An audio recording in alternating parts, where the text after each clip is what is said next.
Hi കൂട്ടുകാരെ, എല്ലാവർക്കും സുഖം തന്നെയല്ലേ. നമുക്കൊന്നൊരു സ്പെഷ്യൽ കക്ക ഫ്രൈ ഉണ്ടാക്കിയാലോ. അത് നല്ല മസാലയൊക്കെ ചേർത്ത് വരട്ടിയെടുത്ത ഒരു കക്ക ഫ്രൈ. അപ്പോൾ കക്ക ഇഷ്ടമുള്ളവർ ഈ വീഡിയോ ഒന്ന് കണ്ടു നോക്കൂ. നിങ്ങൾക്ക് തീർച്ചയായും ഇഷ്ടപ്പെടുന്ന ഒരു റെസിപ്പിയാണല്ലോ.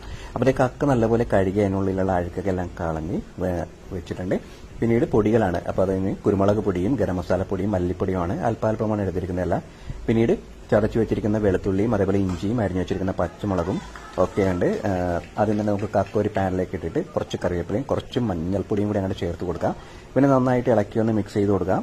അതിനുശേഷം നമുക്കിതിനെ മൂടി വെച്ചൊന്ന് വേവിച്ചെടുക്കാം. അപ്പോൾ അത് വെന്ത് ഇപ്പം ഏകദേശമൊക്കെ വെന്ത് വെള്ളമൊക്കെ നല്ലപോലെയൊക്കെ വരുന്നുണ്ട്.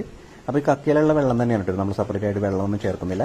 ഇനി ഇതിനെ ഈ വെള്ളമൊക്കെ ഒന്ന് ഡ്രൈ ആക്കി എടുക്കാനുണ്ട്. അപ്പോൾ ആ സമയത്ത് നമുക്ക് നമ്മളുടെ അരിഞ്ഞു വെച്ചിരിക്കുന്ന പച്ചമുളകും അതേപോലെ ചതച്ചു വെച്ചിരിക്കുന്ന വെളുത്തുള്ളിയും ഇഞ്ചിയും 2 സവാളയോ ചുവന്നുള്ളിയോ ഒക്കെ ഈ സമയത്ത് ചേർത്ത് കൊടുക്കാം. ആവശ്യത്തിന് ഉപ്പും ഇട്ട് കൊടുക്കാം. അതിനുശേഷം പൊടികൾ കുരുമുളക് പൊടിയും അതേപോലെ തന്നെ ഗരം മസാലപ്പൊടിയും മല്ലിപ്പൊടിയും ചേർത്ത് കൊടുക്കാം. നന്നായിട്ടൊന്ന് ഇളക്കിയതിന് ശേഷം നമുക്ക് വെളിച്ചെണ്ണ ചേർത്ത് കൊടുക്കാം. കാരണം ഇതേപോലെ ഒന്ന് ഡ്രൈ ആയിട്ട് വന്നതിന് ശേഷം മാത്രം വെളിച്ചെണ്ണ അങ്ങോട്ട് ഒഴിച്ചങ്ങോട്ട് കൊടുക്കുക.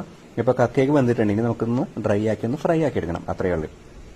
അപ്പോൾ ആ വെളിച്ചെണ്ണയും കൂടി അങ്ങോട്ട് ഒഴിച്ചു കൊടുത്തിട്ടുണ്ട്. ഇനി അടിക്ക് പിടിക്കാതെ, അതായത് കരിഞ്ഞു പോകാത്ത രീതിയിൽ നല്ലതുപോലെ ഒന്ന് ഫ്രൈ ആക്കി അങ്ങോട്ട് എടുത്തു കഴിഞ്ഞിട്ടുണ്ടെങ്കിൽ നമ്മുടെ സൂപ്പറായിട്ടുള്ള കക്ക ഫ്രൈ ഇവിടെ തയ്യാറായിട്ടുണ്ട്.